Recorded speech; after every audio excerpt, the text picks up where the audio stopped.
Hello everybody and welcome back. I hope you're having a great day. I certainly am. We've made the tailoring board. We've made the tailoring string. Now it's time to make the bow.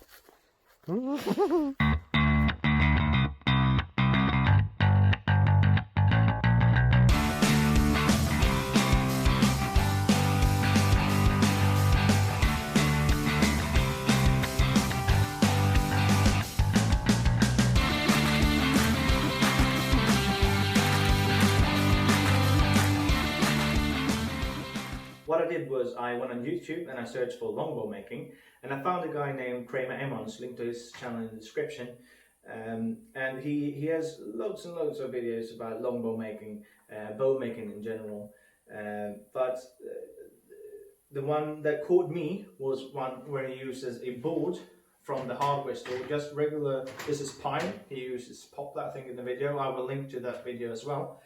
And he puts a backing on it. I'm going to do that too. I will explain in more detail later and also in the blog. But for now, what I'm going to do is to cut this board to length and mark it up.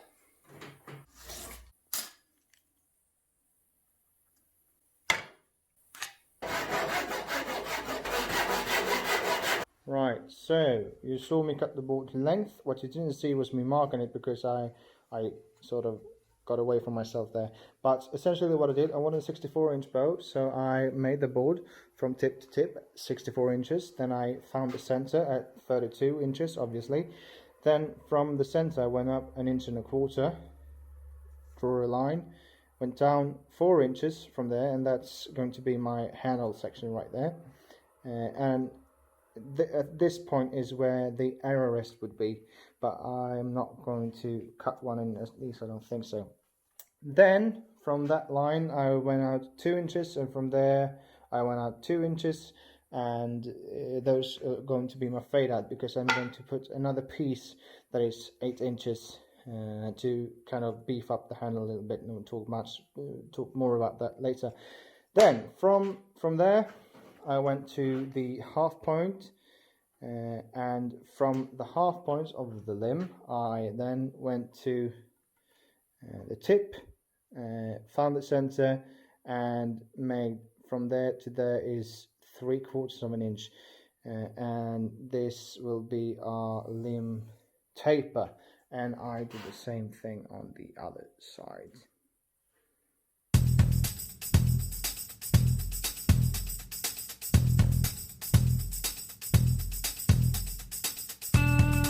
It says on the bottle that the clamping time for this glue is 5 to 10 minutes, and that you can work the piece after those 10 minutes.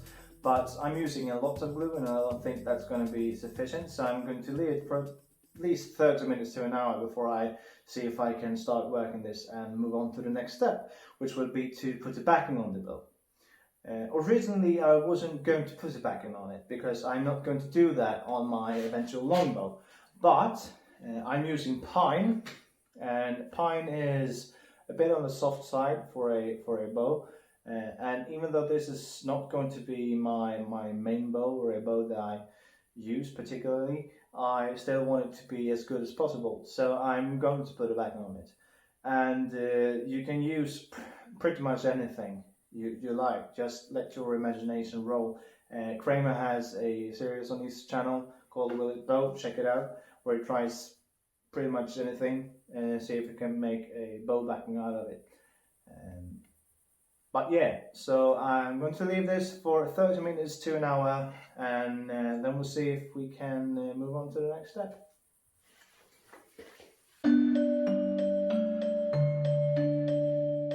So it's not 30 minutes to an hour in the future, it's been a few days. I have a child, so planning is not trivial, but here it is. It's all glued up, and well, the glue is definitely dry at this point, which is good. I can't tell you how long it had to be in the clamps, because, well, obviously it's been a few days.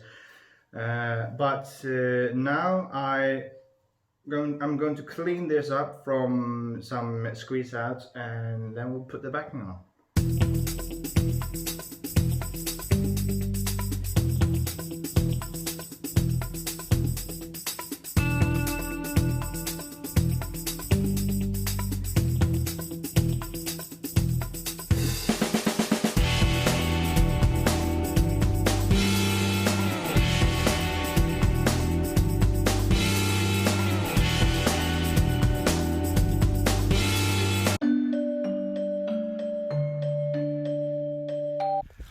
Right, so since I put the backing on the board, which for you were mere seconds ago and for me was more like 3 months, a few things have happened.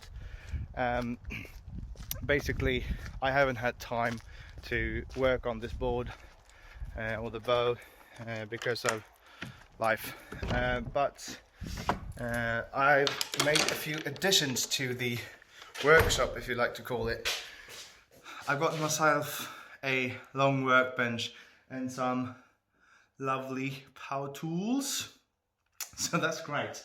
I was originally going to make this entire bow only using common hand tools because that's what I had at my disposal, but now that I've got these power tools, I say suck it, and I'm going to use them as much as I can. Not as much as I can, but I mean, there's no point in being stupid. If you've got power tools, use them. But I'm not going to build a bow on this because it's not so sturdy. I'm instead going to use this table right there, and that's the bow, and I've got my vise mounted right there. And the workshop is quite messy. I've tied it the best I can, but I don't have a good sorting system. And I'm not going to invest in one either because this workshop is pretty temporary, and that's all I'm going to say on that for now. But so anyway, here is the board all glued up with the backing on, and what I'm going to do, I've trimmed the overhang of the fiberglass, and what I'm going to do now is cut out the rough shape of the bow using the saw, and we'll take it from there.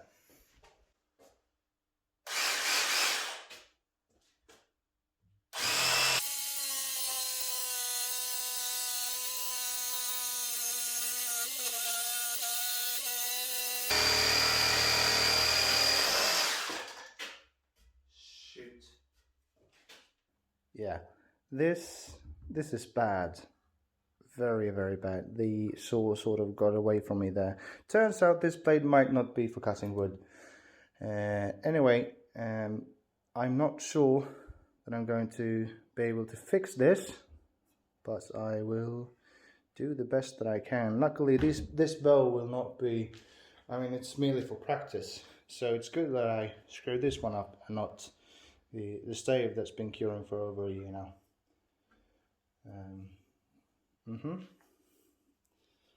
That stinks.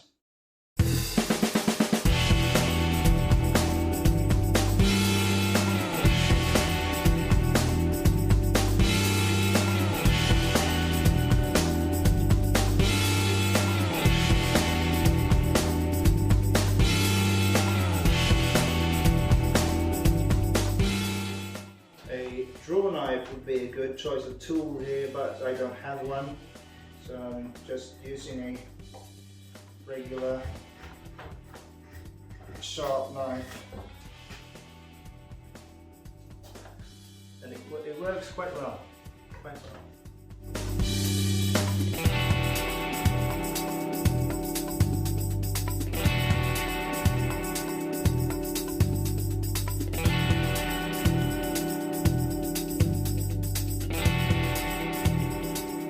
I've got it to a stage where I can quite comfortably bend it against the floor, which conveniently is called floor tillering.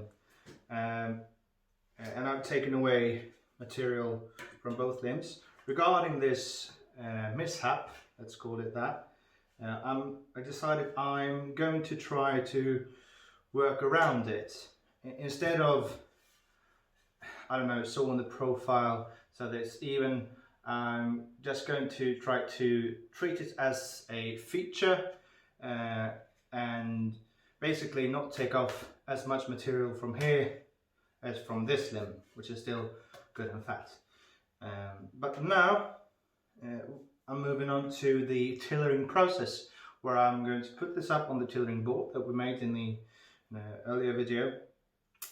But in order to be able to start the tillering process, I need to get a string on. and in order to get the string on I need to cut the nocks in.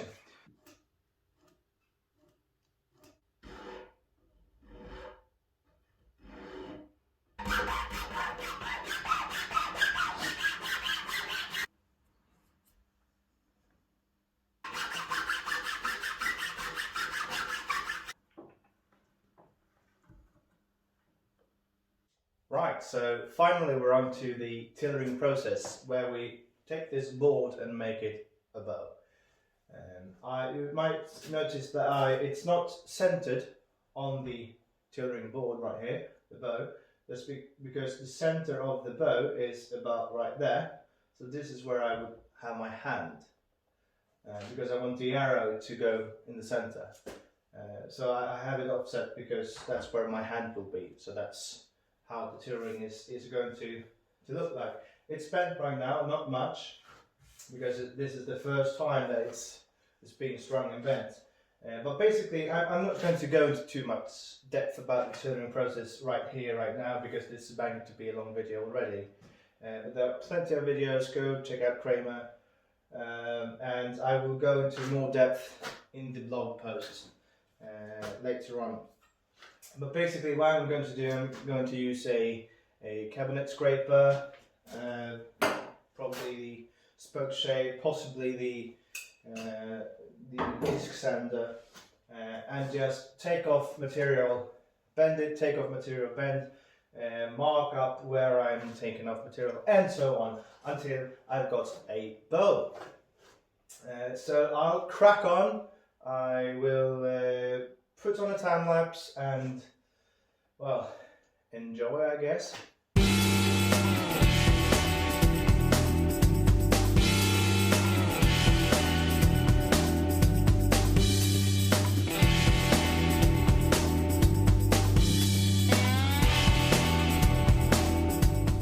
So it's pretty much several hours of this, just checking, marking, taking off and taking material off, and I mean no one wants to watch that, so I'll skip ahead a few hours and show you the end result.